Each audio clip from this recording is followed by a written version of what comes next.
I think a good example is something like number 37, which refers to, of course, this underlined bit.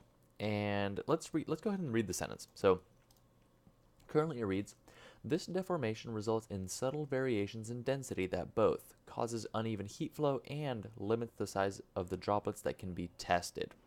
So we have kind of a interesting sentence here because we have this noun, the subject here, the deformation results. So the subject verb agreement here is perfectly fine. Deformation is singular, and results is also for a singular subject. Okay, so this is totally correct, but we're not being tested on this. I just wanted to point out that this is correct as it is. So it results in subtle variations in density that both causes uneven heat flow and blah blah blah.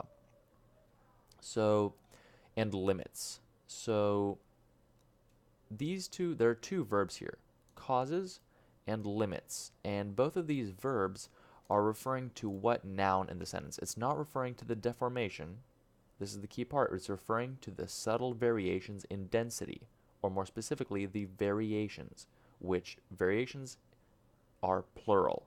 So can we say that variations causes? No, we say variations cause because cause is for a plural subject or noun, while causes is for a singular.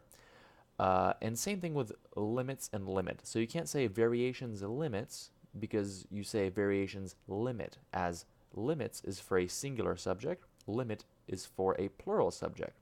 So this is, I think, a great example of the sort of subject-verb agreement because you have several nouns in the sentence, you have several verbs, and the key here is that you have to figure out that these verbs, they're referring to the variations, not the deformations. No, I'm sorry, not the deformation, because the deformation results in this, and it's saying that this thing, the variations, cause uneven heat flow and limit the size of the droplets. So your answer choice here would have to be B, because both of these verbs are now conjugated for a singular noun.